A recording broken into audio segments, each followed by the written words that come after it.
Kamu tahu nggak? Ada satu kekuatan yang sering diremehkan, tapi justru ditakuti oleh banyak orang. Bukan terletak pada seberapa keras kamu berbicara, tapi pada seberapa mampu kamu menahan diri untuk tidak merespons. Di dunia yang penuh dengan kebisingan ini, semua orang berlomba untuk didengar, untuk membalas, untuk membuktikan sesuatu.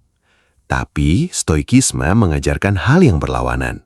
Semakin sedikit kamu bereaksi, semakin besar kendali yang kamu miliki atas diri kamu sendiri. Bayangkan ini, saat seseorang mencoba memancing emosimu, berharap kamu terpancing. Namun, yang mereka temui hanyalah ketenangan yang tak tergoyahkan. Disitulah kekuatan sejati muncul, bukan dari kata-kata, tapi dari keheningan yang penuh kesadaran. Pertanyaannya, apakah kamu cukup kuat untuk diam ketika orang lain berharap kamu bereaksi? Kekuatan dalam keheningan seringkali tidak disadari, karena dunia modern mengajarkan kita hal yang sebaliknya, bahwa kita harus selalu bereaksi, selalu punya pendapat, selalu membalas setiap kata dan perlakuan. Namun dalam stoikisme, justru disitulah jebakannya. Semakin kamu merasa harus merespons segalanya, semakin kamu kehilangan kendali atas dirimu sendiri. Keheningan bukan sekedar tidak berbicara, melainkan sebuah bentuk disiplin batin, kemampuan untuk menahan dorongan impulsif yang muncul seketika saat emosi tersentuh. Bayangkan setiap hinaan, kritik, atau provokasi sebagai umpan yang dilemparkan kepadamu. Kebanyakan orang langsung menggigitnya tanpa sadar, lalu terseret dalam emosi, perdebatan, dan penyesalan. Tapi seorang stoik melihatnya berbeda. Ia berhenti sejenak, mengamati, lalu memilih untuk tidak terpancing. Disitulah letak kekuatan yang sesungguhnya, bukan pada seberapa cepat kamu membalas, tapi pada seberapa dalam kamu mampu mengendalikan dirimu. Marcus Aurelius pernah mengingatkan bahwa ketenangan pikiran adalah benteng yang tidak bisa ditembus oleh dunia luar, kecuali kita sendiri yang membukanya. Setiap kali kamu bereaksi berlebihan, kamu seperti membuka gerbang itu dan mengizinkan orang lain masuk untuk mengacaukan ketenanganmu. Sebaliknya, saat kamu memilih diam, kamu sedang menutup rapat pintu tersebut. Keheningan menciptakan jarak antara rangsangan dan respons, dan di dalam jarak itulah kebijaksanaan lahir. Kamu tidak lagi menjadi budak emosi, melainkan pengamat yang sadar, yang bisa melihat situasi secara utuh tanpa berburu-buru mengambil kesimpulan. Ini membuat keputusanmu lebih tajam, kata-katamu lebih bernilai, dan tindakanmu lebih terarah. Lebih dalam lagi, keheningan memiliki kekuatan psikologis yang sering tidak disadari. Saat seseorang tidak mendapatkan respons yang mereka harapkan, mereka kehilangan kendali atas situasi. Orang yang mencoba memancing emosimu akan merasa bingung, bahkan tidak berdaya ketika dihadapkan pada ketenangan yang tidak tergoyahkan. Dalam banyak situasi, diam bukan hanya melindungimu, tapi juga membalikan posisi dari yang awalnya diserang menjadi yang menguasai keadaan. Ini bukan manipulasi, melainkan konsekuensi alami dari pengendalian diri. Stoikisme mengajarkan bahwa kita tidak bisa mengontrol tindakan orang lain, tapi kita selalu punya kuasa penuh atas respons kita. Dan ketika kamu menguasai itu, kamu pada dasarnya telah mengambil kembali kendali hidupmu. Namun penting untuk dipahami, keheningan dalam stoikisme bukan berarti menghindar atau takut menghadapi masalah. Ini bukan tentang menekan emosi atau berpura-pura kuat, melainkan tentang memilih kapan harus berbicara dan kapan harus menahan diri. Ada saatnya kata-kata diperlukan, tapi ada jauh lebih banyak momen di mana diam adalah pilihan yang lebih bijak. Keheningan yang dimaksud adalah keheningan yang sadar, yang lahir dari pemahaman, bukan dari ketakutan. Ini adalah kemampuan untuk tetap teguh meskipun di dalam dirimu ada gejolak, kemampuan untuk tidak langsung bereaksi meskipun kamu punya alasan untuk melakukannya. Seiring waktu, orang yang melatih keheningan ini akan merasakan perubahan yang halus tapi mendalam. Mereka tidak lagi mudah tersinggung, tidak mudah terbawa suasana, dan tidak lagi merasa perlu membuktikan sesuatu kepada semua orang. Energi yang sebelumnya habis untuk merespons hal-hal kecil, kini tersimpan untuk hal yang benar-benar penting. Pikiran menjadi lebih jernih, hati menjadi lebih tenang, dan tindakan menjadi lebih tepat sasaran. Di mata orang lain mungkin terlihat sederhana, hanya diam. Tapi di balik itu, ada proses panjang pengendalian diri, kesadaran, dan kedewasaan emosional. Dan pada akhirnya, kekuatan dalam keheningan bukan tentang bagaimana orang lain melihatmu, tapi tentang bagaimana kamu berdiri kokoh di dalam dirimu sendiri. Saat kamu tidak lagi merasa perlu bereaksi terhadap segala hal, kamu mencapai tingkat kebebasan yang jarang dimiliki banyak orang. Kamu tidak lagi mudah digoyahkan oleh opini, tidak lagi terikat pada validasi, dan tidak lagi kehilangan arah hanya karena tekanan dari luar. Disitulah keheningan berubah menjadi kekuatan yang sesungguhnya, bukan karena ia sunyi, tapi karena ia penuh kendali, kesadaran dan keteguhan yang tidak mudah runtuh oleh apapun. Menguasai diri sendiri adalah inti dari semua ajaran stoikisme, namun justru menjadi hal yang paling sulit dilakukan oleh kebanyakan orang. Kita sering berpikir bahwa kekuatan berarti mampu mengendalikan orang lain, mempengaruhi situasi, atau memenangkan setiap perdebatan. Padahal, menurut para filsuf stoik seperti Epictetus, kekuatan sejati bukan terletak di luar, melainkan sepenuhnya berada di dalam pada kemampuan untuk mengendalikan pikiran, emosi, dan respons kita sendiri. Dunia akan selalu penuh dengan hal-hal yang tidak bisa kita atur, sikap orang lain, keadaan yang tidak adil, bahkan hasil dari usaha kita. Tapi ada satu wilayah yang selalu berada dalam kendali kita, dan itu adalah bagaimana kita memilih untuk merespon semuanya. Setiap hari, tanpa disadari, kita diuji dalam hal kecil, komentar yang menyinggung, perlakuan yang tidak menyenangkan, atau situasi yang tidak berjalan sesuai harapan. Kebanyakan orang langsung bereaksi, emosi muncul, kata-kata keluar tanpa filter, dan akhirnya mereka menyesal. Disinilah perbedaan antara orang biasa dan seorang stoik terlihat jelas. Seorang stoik tidak menghilangkan emosi, tapi ia tidak membiarkan emosi itu mengambil alih kendali. Ia menciptakan jeda sekecil apapun antara apa yang terjadi dan bagaimana ia merespons. Dan di dalam jeda itulah kekuatan sejati terbentuk. Menguasai diri berarti mampu berkata tidak pada dorongan sesaat yang terasa begitu kuat. Itu berarti menahan diri untuk tidak membalas ketika disakiti, tidak langsung marah ketika diprovokasi, dan tidak terburu-buru mengambil keputusan saat emosi sedang memuncak. Ini bukan kelemahan, justru sebaliknya. Ini adalah bentuk disiplin yang sangat tinggi. Karena kenyataannya, jauh lebih mudah untuk bereaksi daripada menahan diri. Dibutuhkan kesadaran, latihan, dan keteguhan untuk tetap tenang ketika segala sesuatu di dalam dirimu ingin meledak. Marcus Aurelius menulis bahwa seseorang menjadi lebih kuat bukan ketika ia mengubah dunia di sekitarnya, tetapi ketika ia mampu menjaga pikirannya tetap selaras dan tidak terguncang oleh apapun yang terjadi. Ketika kamu menguasai diri sendiri, kamu tidak lagi menjadi korban keadaan. Kamu tidak lagi mudah dipermainkan oleh opini orang lain atau situasi yang berubah-ubah. Kamu menjadi stabil seperti batu karang di tengah ombak. Bukan berarti ombaknya hilang, tapi kamu tidak lagi terbawa arusnya. Lebih dari itu, penguasaan diri memberikan kebebasan yang jarang disadari. Banyak orang merasa bebas karena bisa melakukan apa saja yang mereka inginkan, padahal mereka justru terjebak dalam impuls dan emosi mereka sendiri. Seorang stoik memahami bahwa kebebasan sejati adalah ketika kamu tidak diperbudak oleh reaksi spontanmu. Kamu memilih tindakanmu dengan sadar, bukan karena dorongan sesaat. Dengan begitu, setiap keputusan yang kamu ambil menjadi lebih bermakna dan terarah. Pada akhirnya, menguasai diri sendiri bukanlah tujuan yang bisa dicapai dalam semalam. Ini adalah proses panjang yang terus dilatih setiap hari dalam setiap situasi kecil maupun besar. Tapi semakin kamu melatihnya, semakin kamu menyadari satu hal penting. Dunia mungkin tidak pernah bisa kamu kendalikan sepenuhnya, tapi dirimu sendiri selalu bisa. Dan ketika kamu benar-benar menguasai itu, kamu tidak hanya menjadi lebih tenang, kamu menjadi jauh lebih kuat dari sebelumnya. Salah satu kesalahan paling umum yang tanpa sadar melemahkan seseorang adalah kebiasaan menanggapi hampir segala hal yang terjadi di sekitarnya. Dalam dunia yang serba cepat dan penuh distraksi ini, setiap opini, komentar, kritik, bahkan hal sepele sekalipun terasa seperti harus segera dibalas.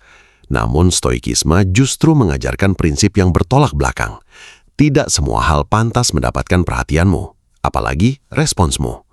Karena setiap kali kamu memilih untuk menanggapi sesuatu, kamu sebenarnya sedang membayar dengan waktu, energi, dan ketenangan batinmu.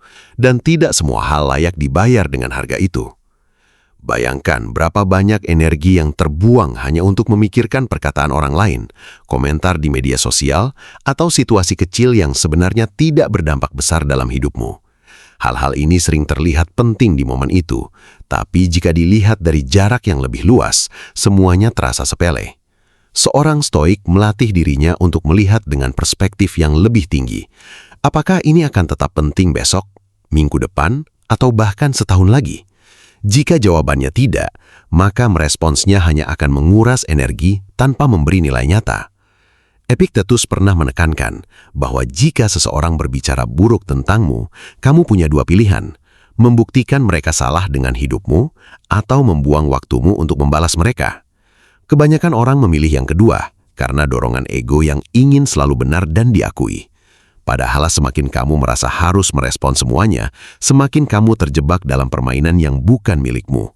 Kamu mulai hidup berdasarkan reaksi, bukan berdasarkan prinsip. Tidak menanggapi bukan berarti kamu tidak peduli atau tidak punya pendirian. Justru sebaliknya, itu menunjukkan bahwa kamu cukup bijak untuk memilih di mana energimu seharusnya diarahkan.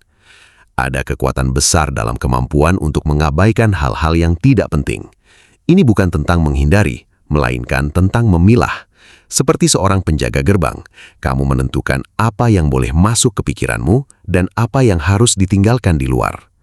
Menariknya, ketika kamu berhenti menanggapi hal-hal yang tidak penting, hidupmu mulai terasa lebih ringan. Pikiranmu tidak lagi dipenuhi oleh hal-hal yang sebenarnya tidak memberi manfaat. Kamu menjadi lebih fokus, lebih tenang, dan lebih hadir dalam hal-hal yang benar-benar berarti. Ini adalah bentuk kebebasan yang sering tidak disadari. Kebebasan dari kebutuhan untuk selalu bereaksi. Marcus Aurelius juga mengingatkan bahwa banyak masalah yang kita hadapi sebenarnya tidak berasal dari kejadian itu sendiri, tetapi dari penilaian kita terhadapnya. Ketika kamu berhenti memberi makna berlebihan pada hal-hal kecil, kamu otomatis mengurangi beban dalam hidupmu. Apa yang dulu terasa mengganggu, kini menjadi hal yang lewat begitu saja tanpa meninggalkan jejak. Pada akhirnya, hidup bukan tentang seberapa banyak hal yang kamu tanggapi, tapi seberapa bijak kamu memilih apa yang benar-benar layak mendapatkan perhatianmu. Karena disitulah letak kekuatan seorang stoik, bukan pada kemampuannya untuk merespon segalanya, tapi pada keberaniannya diam terhadap hal-hal yang memang tidak penting. Dan dari situ, perlahan kamu mulai mengambil kembali kendali atas hidupmu, dengan cara yang sederhana, tapi sangat mendalam. Kebanyakan orang hidup seolah-olah setiap hal yang terjadi menuntut respon dari mereka. Ada komentar, harus dibalas. Ada kritik, harus dijawab. Ada perlakuan tidak menyenangkan, harus dilawan. Tanpa disadari, pola ini membuat seseorang hidup dalam mode reaktif, seakan-akan dunia luar memegang kendali atas bagaimana ia berpikir dan bertindak. Namun, stoikisme mematahkan ilusi itu dengan satu pemahaman sederhana tapi sangat dalam. Respon bukan kewajiban, melainkan pilihan. Dan selama kamu masih punya pilihan, berarti kamu masih punya kendali. Epictetus mengajarkan bahwa yang mengganggu kita bukanlah peristiwa itu sendiri, melainkan penilaian kita terhadapnya. Artinya, di antara apa yang terjadi dan bagaimana kita bereaksi, selalu ada ruang kecil yang sering diabaikan, tapi disitulah letak kebebasan kita. Orang yang tidak sadar akan ruang ini akan langsung bereaksi, seperti refleks tanpa berpikir. Namun seorang stoik melatih dirinya untuk berhenti sejenak, mengamati dan menyadari bahwa ia tidak harus merespons dengan cara yang sama seperti kebanyakan orang. Ia memilih, bukan sekedar bereaksi. Menganggap respons sebagai kewajiban membuat kita mudah terseret dalam hal-hal yang sebenarnya tidak perlu. Kita merasa harus membela diri di setiap situasi, harus menjelaskan diri kepada semua orang, harus memastikan orang lain memahami kita. Padahal, tidak semua orang perlu diyakinkan, dan tidak semua situasi membutuhkan penjelasan. Ketika kamu mulai memahami bahwa kamu tidak berhutang respons kepada siapapun untuk setiap hal, beban itu perlahan menghilang. Kamu tidak lagi merasa tertekan untuk selalu hadir dalam setiap konflik atau perdebatan. Marcus Aurelius sering mengingatkan dirinya sendiri bahwa ia memiliki kuasa penuh atas pikirannya, dan dari situlah semua tindakan berasal. Ketika kamu menyadari bahwa respons adalah pilihan, kamu mulai melihat bahwa banyak hal yang sebelumnya terasa mendesak ternyata bisa dilewati begitu saja. Tidak semua pesan harus dibalas saat itu juga, tidak semua kritik perlu ditanggapi, dan tidak semua provokasi layak diberi perhatian. Dengan memilih untuk tidak merespons, kamu sebenarnya sedang mengambil sikap, bukan sikap pasif, tapi sikap sadar. Ada kekuatan yang halus namun sangat nyata ketika seseorang tidak mudah dipaksa untuk bereaksi. Orang lain mungkin mencoba memancing, menekan atau menguji batasmu, tapi ketika mereka menyadari bahwa kamu tidak bereaksi seperti yang mereka harapkan, mereka kehilangan pijakan. Ini bukan tentang menghindari, tapi tentang tidak memberikan kendali atas dirimu kepada orang lain. Kamu tidak lagi bergerak karena dorongan luar, melainkan karena keputusan dari dalam. Namun penting juga untuk memahami bahwa memilih tidak merespons bukan berarti selalu diam dalam segala situasi. Stoikisme bukan tentang membungkam diri, melainkan tentang kesadaran dalam bertindak. Ada momen di mana berbicara itu perlu bahkan penting, tapi perbedaannya adalah kamu berbicara karena kamu memilihnya, bukan karena kamu merasa terpaksa. Kata-katamu menjadi lebih terarah, lebih bermakna, dan tidak lagi dipenuhi emosi yang tidak perlu.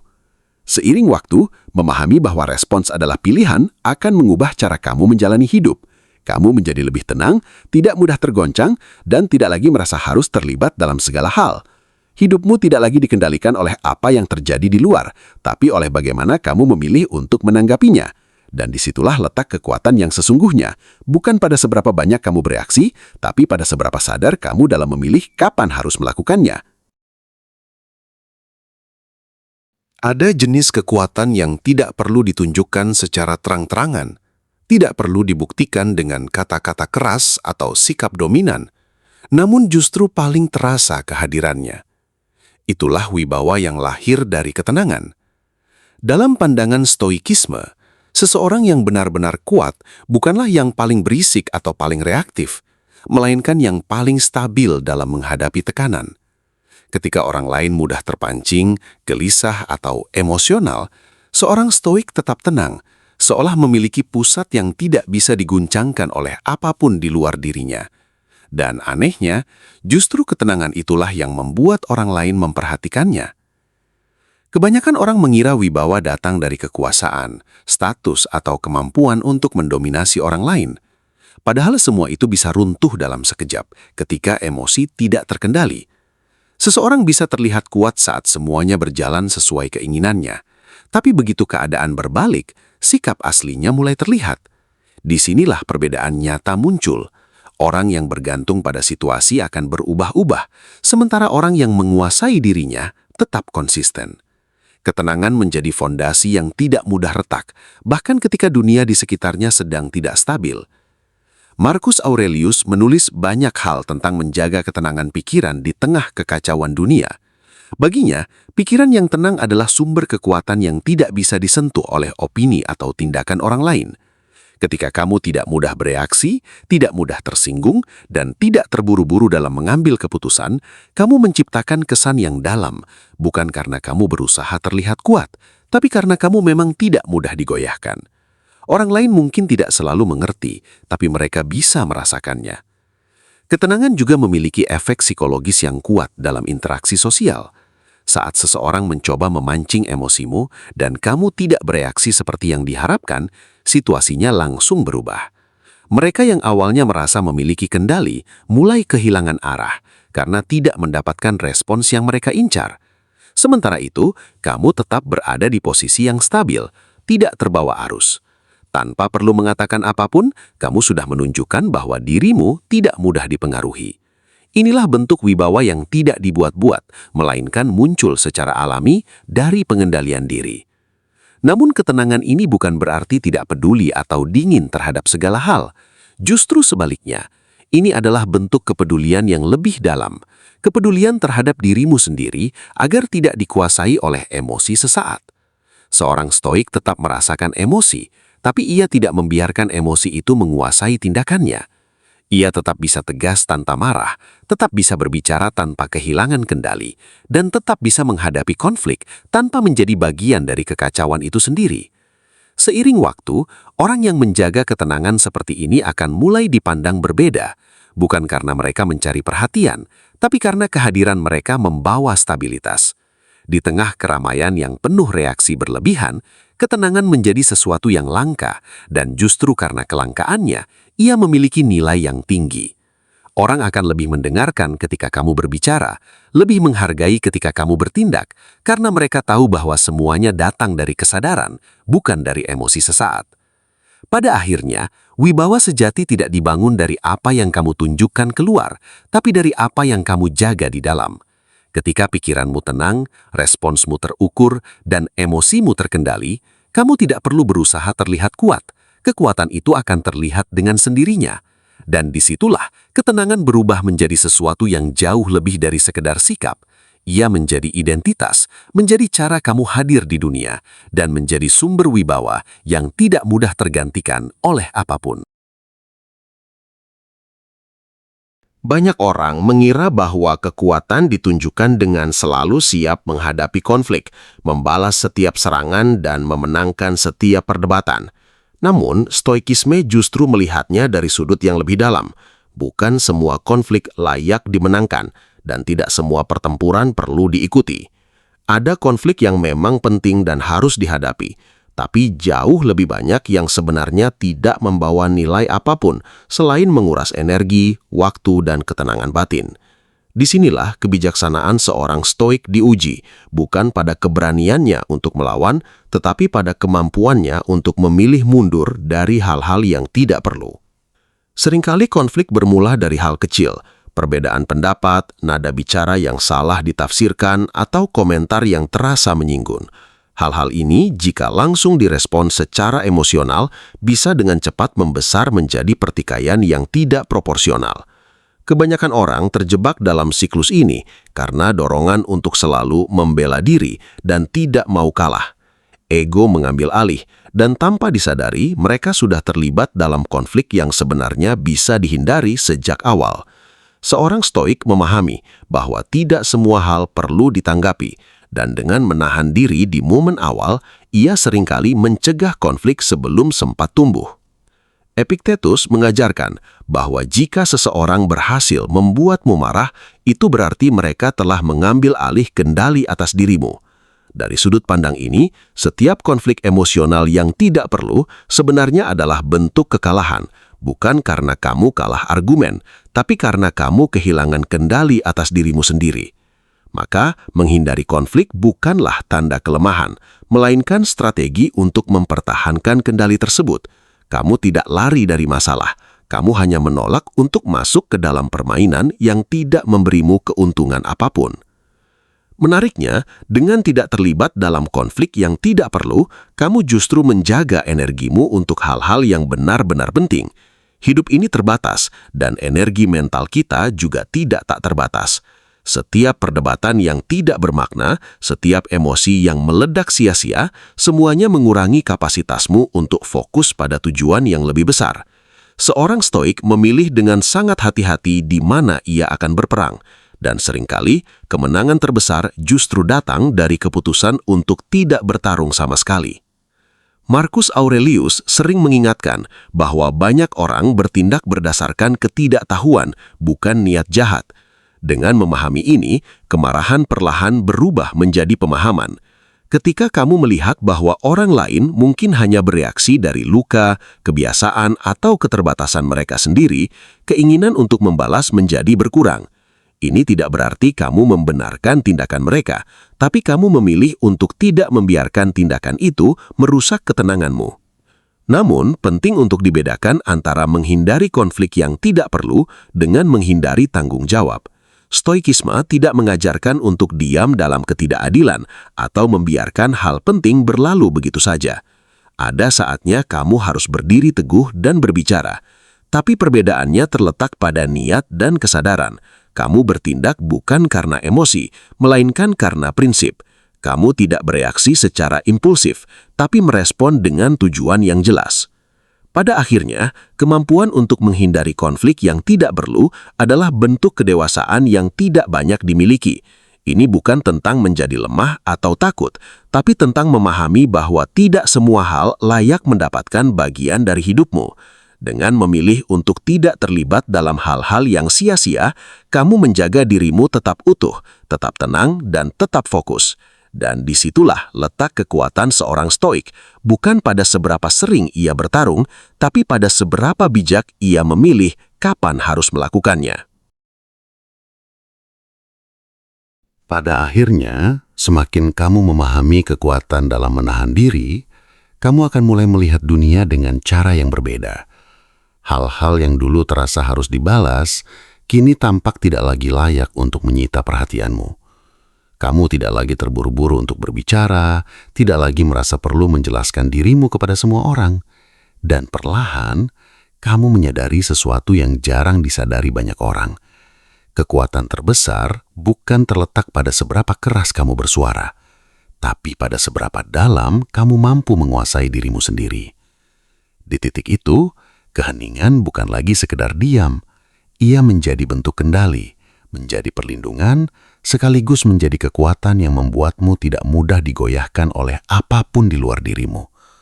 Dan mungkin pertanyaan yang tersisa sekarang bukan lagi tentang bagaimana menghadapi dunia, tapi apakah kamu siap menghadapi dirimu sendiri ketika tidak ada lagi yang bisa kamu salahkan selain pilihanmu untuk bereaksi atau tetap tenang?